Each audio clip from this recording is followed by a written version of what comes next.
Hello, and welcome to the Dark Gary Show. It's all Dark Gary, all the time. On today's episode, I'll help you customize carts in the game Mario Kart 7. I'll walk you through World 6-4 in the game Super Mario 3D Land. I'll introduce you to Link's companion Fi in the game The Legend of Zelda Skyward Sword. And I'll give you some tips on how to spend your gift cards. You forgot to say bros. Oh, thanks. Ah! It's gonna be a great show.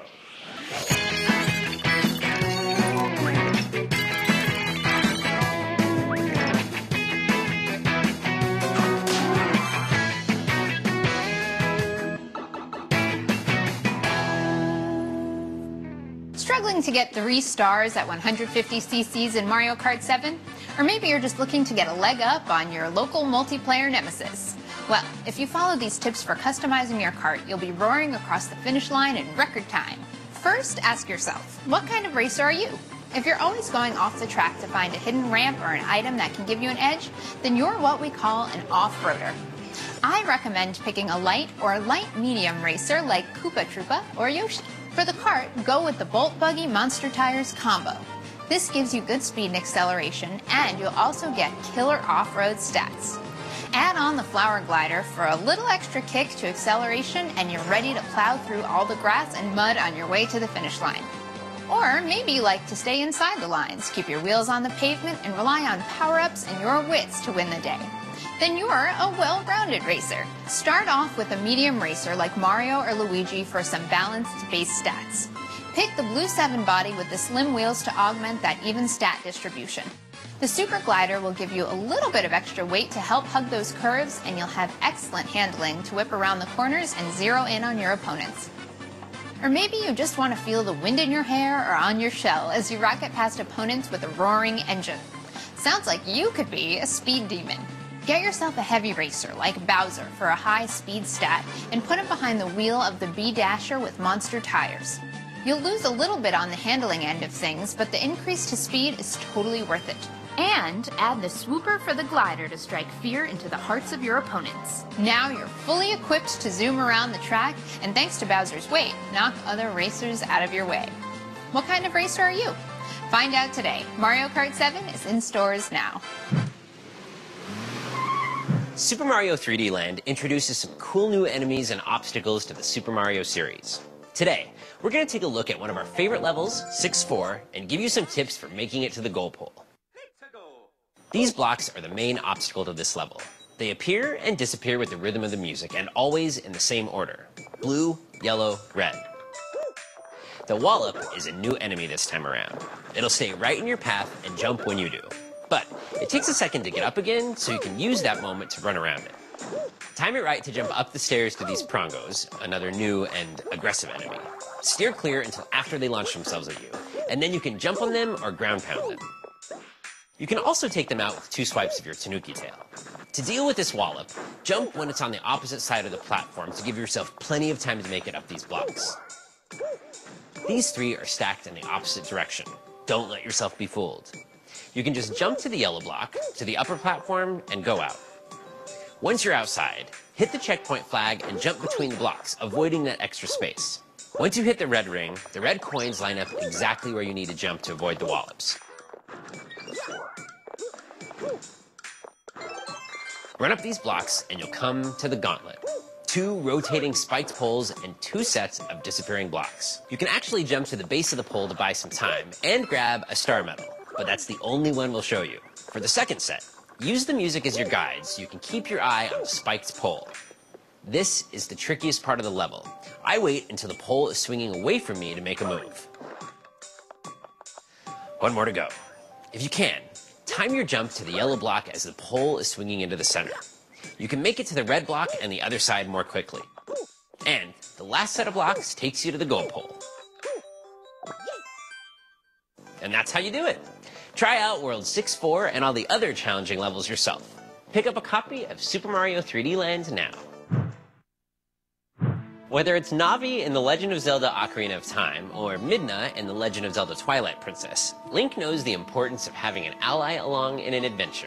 In The Legend of Zelda Skyward Sword, Link is joined by a mysterious entity named Fi, who says she's the spirit of the goddess sword he carries. Fi's primary role is to keep you informed. Anytime you come to a new area or an enemy of note, Fi will emerge from the goddess sword to give you anything from advice on what to equip to an attack strategy. You can also call on her while targeting a foe with the Z button, and she'll not only give you a rundown, she'll give you your personal stats that show you how well you've fared against that enemy type in the past. You can use this feature to learn about other characters, objects, and collectibles in the environment. You may already know that you can net blessed butterflies to use in potions, but Fi can tell you that they hang around places where something is hidden. And Fi's helpful info doesn't stop there. You can call on her at any point in your adventure to ask her specific questions. Need a reminder of your objective? Just ask Fi. You can also ask her for a quick recap of the story so far. Plus, Fi is a great hint giver. She'll even tell you how long you've been playing this time and your total playtime too. And thanks to Fi, you have the dowsing ability. You can use your sword to do everything from tracking Zelda across the surface to more immediate concerns like finding hearts. And with Fi's deep knowledge of the prophecy that surrounds Link and Zelda, it's a safe bet that she'll play an important part in the adventure. Get to know Fi yourself. The Legend of Zelda Skyward Sword is available now.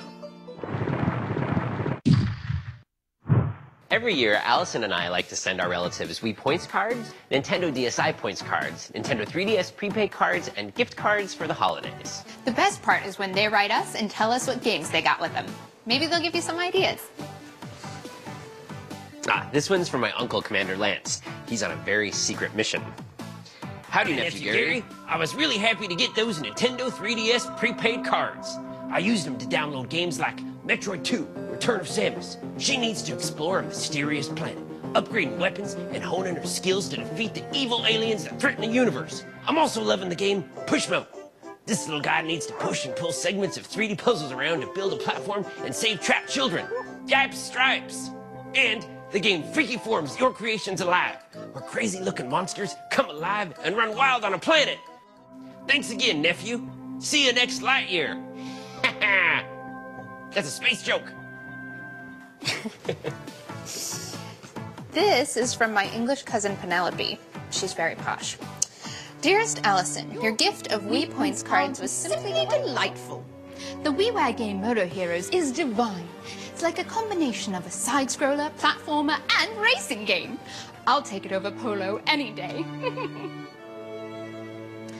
And at every Royal Ball, I play the game Mario Party 2 with all of my friends and our corgis. We have 6 different themed game boards to choose from with a plethora of mini-game challenges. It's simply regal. Would Madame care to see you? Off with his head! Just kidding. Thanks again, cousin. Royal wave! This next one's from my cousin Tank. He's on tour with his metal band. Let's see what he has to say. Yo, Garito. I've been roadieing my tail off all year, so I mega loved the chance to use my gift card for Nintendo 3DS and Nintendo DS games. Obviously, I picked up Super Mario 3D Land and Mario Kart 7. No brainer. And I also got a copy of the game Sonic Generations. I get to play as both classic Sonic and modern Sonic on redesigned 3D tracks. He's almost as fast as I am when I'm unloading drum kits. Plus, the Nintendo DS game, Kirby Mass Attack. I get to control a swarm of Kirbys who follow my every command. Just like the guys in the band. Don't tell them I said that. Thanks again, cuz, and remember, rock on! You rock on, Tank. This last one's from my second cousin, Cindy May. She's just a bushel of fun. Yeehaw, Cousin Allison. The minute I get done practicing my lariat, I'm gonna rush back to my Wii console to play all those adorable games I bought with that gift card you sent me. I got me Fortune Street, which is a video board game I can play with all my favorite Mushroom Kingdom and Dragon Quest characters. You try to make as much money as you can and drive your opponents to bankruptcy. Ooh, I want to squish that slime. And the game Kirby's Return to Dreamland. Me and up to 3 farmhands can play together using combo attacks and super abilities to collect all the missing pieces of Magolor's spaceship. And of course, I got The Legend of Zelda Skyward Sword. I just love swinging my Wii Remote Plus controller like the goddess sword. Take that, y'all! Thanks again. again, Allie. And next time the rodeo's in town, come on by and see me. Yeah! Hey, there goes Cindy May. Whoops, I caught me a man. Aw, I feel so close to our relatives. Hopefully our families gave you some ideas about what games to pick up in 2012. For even more game ideas, you can go to Nintendo.com or check out the videos right here on Nintendo Channel. That ends the first Nintendo week of 2012. Hopefully the rest of the year will be just as gameful. Check back next time for more of the latest news from the world of Nintendo. Do not adjust your consoles. This is Dark Gary in the Dark Gary Show. I'm the real host. Pay no attention to that man in the roof tent. See you next week.